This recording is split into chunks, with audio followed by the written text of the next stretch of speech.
हाय मित्रों, नमस्कार। नौकरी गुरु यूट्यूब चैनल से मैं मिथिलेश तिवारी। आज हम लोग महाकाव्यों को पढ़ेंगे। तो महाकाव्य वैदिक साहित्य के बाद महत्वपूर्ण स्थान रखते हैं।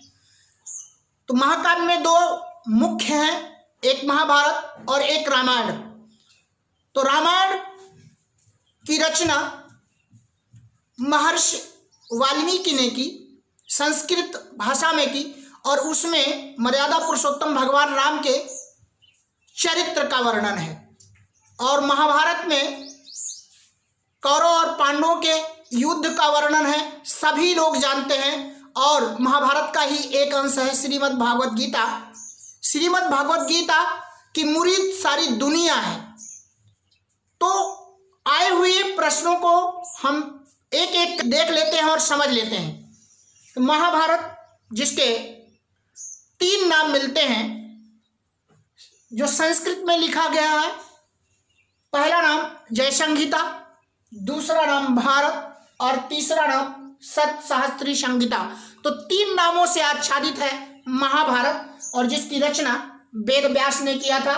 यह मूलतः महाभारत को मूलतः जय संहिता के रूप में जाना जाता था, फिर बाद में भारत के नाम से जाना गया। और जब इसमें 1,00,000 श्लोक हुए तो सतसहस्त्री संहिता के नाम से जाना गया। अन्य नाम इसके जय संहिता, भारत, और सबसे इंपॉर्टेंट है पंचम वेद, अर्थात पांचवा वेद महाभारत को कहा जाता है। विश्व का सबसे लंबा महाकाव्य महाभारत है।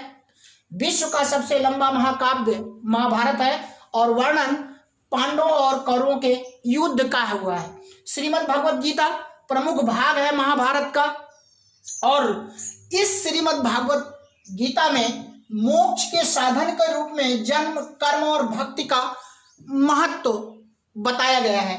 श्रीमद् भागवत गीता मौलिक रूप में संस्कृत में लिखी गई है। रामायण रचना महर्षि वाल्मीकि ने किया, और आदि कवि है महर्षि वाल्मीकि। 5वीं शताब्दी में त्रेता युग में रामायण की रचना महर्षि वाल्मीकि ने किया। आदि काव्य रामायण को कहा जाता है। इसमें अध्याय 7 हैं, जिन्हें कांड के नाम से जाना जाता है। संस्कृत में रामायण भी लिखा हुआ है। प्रारंभिक उल्लेख रामायण का आश्वलायन गिरि सूत्र में मिलता है, और रामायण में ही जो चौथा कांड है किष्किंधा कांड, जिसमें राम और हनुमान के मिलन का वर्णन है, राम और हनुमान के भेंट का वर्णन है, बालीवर और सुग्रीव के शासक बनने का वर्णन है, जिसमें सुग्रीव वानर सेना के शासक बनते हैं। तो इस तरह से वैदिक साहित्य के बाद महाकाव्य का जो स्थान था, मैंने आपको तथ्य के रूप में बताया। मिलता हूं कुछ नया लेकर के। धन्यवाद, नमस्कार।